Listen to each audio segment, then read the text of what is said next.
Hello दोस्तों, any time study classes में आपका स्वागत है। मैं नरेंद्र सर आज आपको न्यूटन का सर्वात्रिक गुरुत्वाकर्षण का नियम बताएंगे। न्यूटन वैसे भी बच्चों महान साइंटिस्टों में गिने जाते हैं। जैसे न्यूटन जी की एक कहानी भी आप सुने हैं कि मतलब जैसे वो किसी पेड़ की वृक्ष के नीचे सो रहे थे और उसमें से एक फल गिरता है और उनके मन में ये जागृत होती है भावना कि ये फल नीचे ही गिरता है और ऊपर क्यों नहीं गिरता। तो एक उनके मन में एक भावना उठी और उन्होंने इसके बारे में अध्ययन करना शुरू कर दिए, है ना। कि इसी से संबंधित इन्होंने एक गुरुत्वाकर्षण से संबंधित एक नियम का प्रतिपादन किया और जो उनका नियम इस प्रकार से है। देखिए, तो किन्हीं तो पिंडों की बात की जाती है बच्चों। तो दो पिंड हम ले लेते हैं, ठीक है।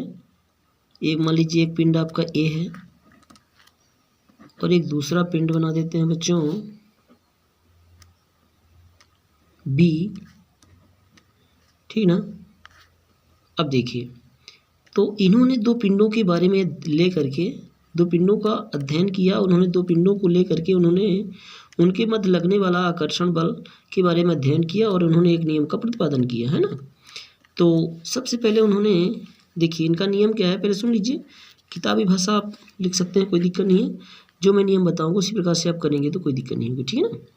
देखिए, तो उन्होंने क्या कहा किन्हीं दो पिंडों के मध्य, ये मान लीजिए ए और बी दो पिंड हैं, किन्हीं दो पिंडों के मध्य लगने वाला आकर्षण बल, केवल आकर्षण बल बच्चों, है ना।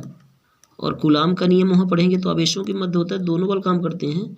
हम 12th में पढ़ेंगे इसके बारे में। लेकिन फिलहाल इसमें क्या कहा गया, किन्हीं दो पिंडों के मध्य लगने वाला आकर्षण बल। अब देखिए, अभी थोड़ा सा नियम फिर से इसमें अब ये है कि इसका द्रव्यमान m1 मान लीजिए इस पिंड का और इसका द्रव्यमान m2 मान लीजिए, है ना। द्रव्यमान भी होंगे और इन दोनों पिंडों के बीच की दूरी क्या ले लेते हैं, r ले लेते हैं, ठीक बच्चों। इन दोनों पिंडों के बीच की दूरी क्या ले लेते हैं, r ले लेते हैं, ठीक। चलिए, तो हमारा पार्ट में आएगा। चलिए पहले सबसे पहले नियम सुन लीजिए। इस नियम के अनुसार किन्हीं दो पिंडों के मध्य लगने वाला आकर्षण बल उन दोनों पिंडों के द्रव्यमानों के, ये द्रव्यमान है ना, उन दोनों पिंडों के द्रव्यमानों के गुणनफल के अनुपाती तथा बीच की दूरी, ये बीच की दूरी r है ना, बीच की दूरी के वर्ग के व्युत्क्रमानुपाती होता है। देखिए कैसे, ये दो स्थितियां होती हैं। F is proportional to m1 m2 और F is proportional to 1/r², ठीक बच्चों। देखिए, यही चीज़ बोली जा रही है इसमें। फिर से एक बार सुन लीजिए, आप लिख सकते हैं आराम से। किन्हीं दो पिंडों के मध्य, रटना नहीं समझना है बच्चों, किन्हीं दो पिंडों के मध्य लगने वाला आकर्षण बल, केवल आकर्षण बल, है ना, प्रतिकर्षण बल नहीं। पृथ्वी हमको खींचती है, फेंकती नहीं है ना, खींच के रखती है, नहीं तो हम उड़ जाए ऊपर को। हाँ, फिर से सुन लीजिए एक बार नए सिरे से। किन्हीं दो पिंडों के मध्य लगने वाला आकर्षण बल उन दोनों पिंडों के, ये पिंडों के, उन दोनों पिंडों के द्रव्यमानों के गुणनफल के अनुपाती, यहाँ पे देख लीजिए है, उन दोनों पिंडों के द्रव्यमानों के गुणनफल के अनुपाती तथा बीच की दूरी के वर्ग के व्युत्क्रमानुपाती होता है। ये तो नियम हो बच्चों। घटती व्याख्या यहाँ पे जैसे नीचे, फिर से एक बार सुन लीजिए, जैसे इसके आधार पर सुन लीजिए। किन्हीं दो पिंडों के मध्य लगने वाला आकर्षण बल उन दोनों पिंडों के द्रव्यमानों के गुणनफल के अनुपाती तथा उनके बीच की दूरी के वर्ग के, ये वर्ग क्यों बोला गया, स्क्वायर है ना, उनके बीच की दूरी के वर्ग के व्युत्क्रमानुपाती होता है, ठीक बच्चों। अब देखिए, यहाँ पे थोड़ा सा गणितीय व्याख्या में मान लेते हैं कि माना कि दो पिंड है, माना कि या यदि करके कर सकते हैं, यदि m1 और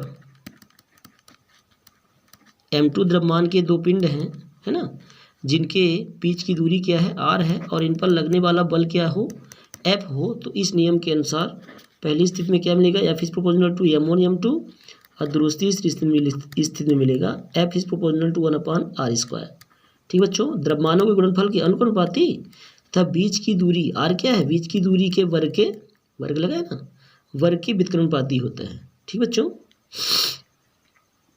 फिर से एक बार चाहे नाम नियम सुन लीजिए।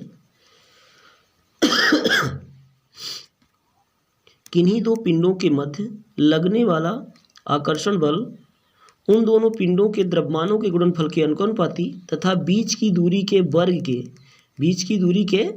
वर्ग के व्युत्क्रमानुपाती होता है। फिर यदि करके कर लीजिएगा यहाँ पे, यदि m1 और m2 द्रव्यमान के दो पिंड हों और उनके बीच की दूरी कितनी हो, r हो, तो उन पर लगने वाला बल यदि F हो तो इस नियम के अनुसार पहली स्थिति में F is proportional to m1 m2 और दूसरी स्थिति में F is proportional to 1/r²। इन दोनों को मिलाकर लिखने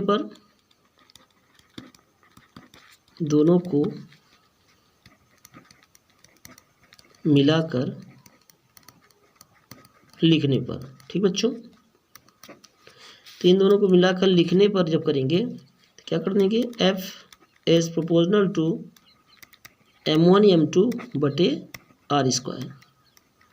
ठीक बच्चों, अब देखिए एक नियतांक लगाएंगे, प्रोपोर्शनल चिन्ह हटाएंगे तो F is equal to G m1 m2 बटे r²। ठीक है, जहाँ G क्या है बच्चों, जहाँ G एक नियतांक है जिसे सर्वात्रिक गुरुत्वीय नियतांक कहते हैं। ठीक है, इसको ध्यान रखिएगा, जहाँ G एक नियतांक है जिसे सर्वात्रिक गुरुत्वीय नियतांक कहते हैं। ठीक है बच्चों, कुछ नहीं, सिंपल से है, बहुत सिंपल से है। थोड़ा सा यहाँ पे माना पार्ट थोड़ा सा ध्यान रखिएगा, यदि करके लिखिएगा, यदि m1 और m2 द्रव्यमान के दो पिंड हों, उनके बीच की दूरी क्या हो, r हो, तो उन पर लगने वाला बल F हो, तो इस नियम के अनुसार F is proportional to m1 m2, F is proportional to 1/r²। इन दोनों को मिला के लिखा बच्चों तो क्या हो गया, m1 m2 ऊपर रहेंगे और बटे में r आएगा, है ना, r²। ये किया, और G यहाँ प्रोपोर्शनल चिन्ह हटाया तो इक्वल आया। G एक नियतांक है जिसे सर्वात्रिक गुरुत्वीय नियतांक कहते हैं। ठीक बच्चों, यही आपका नियम है ना। और इसमें एक चीज़ और होती है बच्चों, यदि मान लीजिए G का मान मात्रक निकालना हो, है ना, G का तो कैसे निकालेंगे, जैसे मान लीजिए यहाँ से G निकालेंगे, समझिएगा थोड़ा सा, R जाएगा इसके साथ, देखिए G यदि निकालेंगे तो R जाएगा इसके साथ,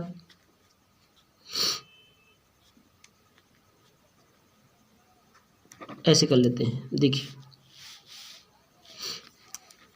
यहाँ थोड़ा बता दी कि G एक नियतांक है जिसे सर्वात्रिक गुरुत्वीय नियतांक कहते हैं। ठीक है ना, अब देखिए ये निकालना है, मान लीजिए G निकालना है आपको इस सूत्र से, तो कैसे निकालेंगे, AF r² हो जाएगा और G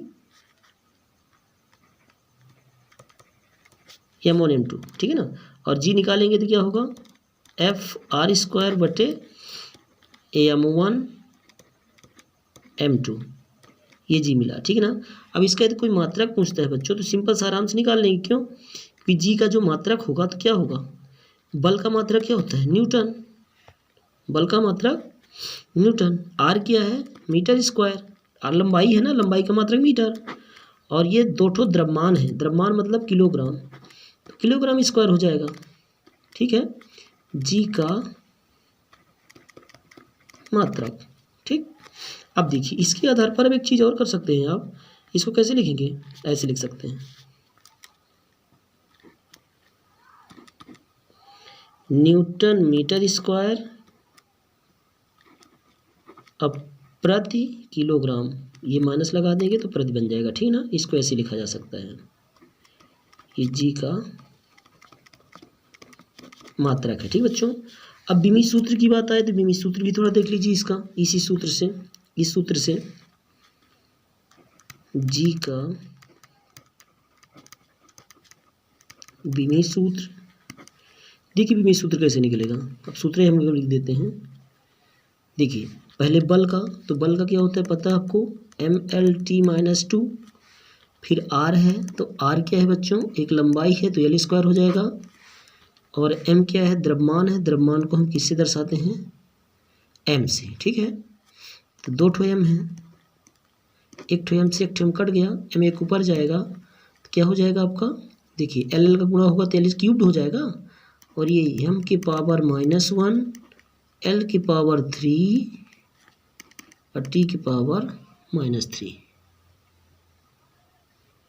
सॉरी T की पावर 2 है, 2 है बच्चों, ये 2 है ना, L की पावर 3 हुआ है। ठीक है ना, इस प्रकार से ये इसका जी का गुरुत्वाकर्षण का। अगली वीडियो में आपको जी और जी में संबंध बताएंगे और उसमें अंतर बताएंगे। ठीक बच्चों, ठीक है। वीडियो अच्छा लगे बच्चों तो शेयर, सब्सक्राइब और लाइक कर दीजिएगा।